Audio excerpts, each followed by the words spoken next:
The violence needs to stop. A deadly Labor Day weekend in Chicago as President Trump continues to set his eye on the city, threatening to send in the National Guard as early as this week. At least 52 people have been shot in Chicago over the Labor Day weekend. 7 of those victims died. The violence included 3 mass shootings that happened at Haddon in California, in Chicago's Humboldt Park neighborhood, and 2 in Chicago's Bronzeville neighborhood, 35th and State and 36th and Cottage Grove. ABC 7's Jasmine Miner talked to people in Bronzeville about concerns about 2 mass shootings happening within 48 hours.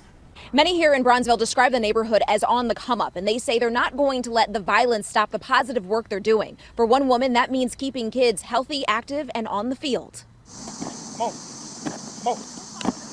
We're gonna push through because it disservices the kids. Alexis Hawthorne, owner of the top-tier university football youth program, says even gun violence won't keep her from serving kids in need. Their practice comes just a few hours and down the road from a mass shooting early this morning.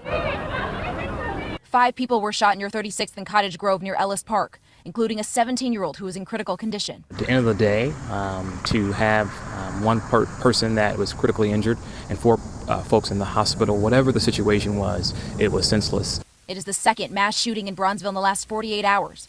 The other happened on Saturday night near 35th and State, where 7 people were hurt during a drive-by. Those like Alderman Pat Howell are taking action, telling ABC 7 in a statement, "I have long asked for additional police manpower to deal with large illegal gatherings and pop-up parties that routinely occur throughout the Bronzeville neighborhood."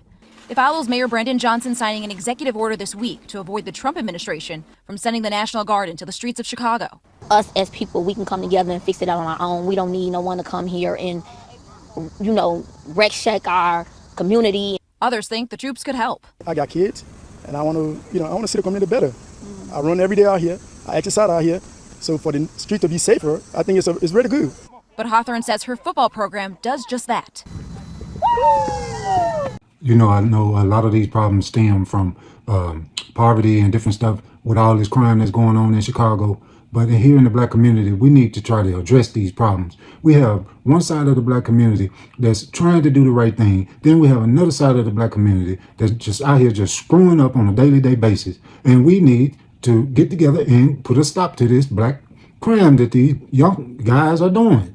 It is a disaster how they doing in Chicago.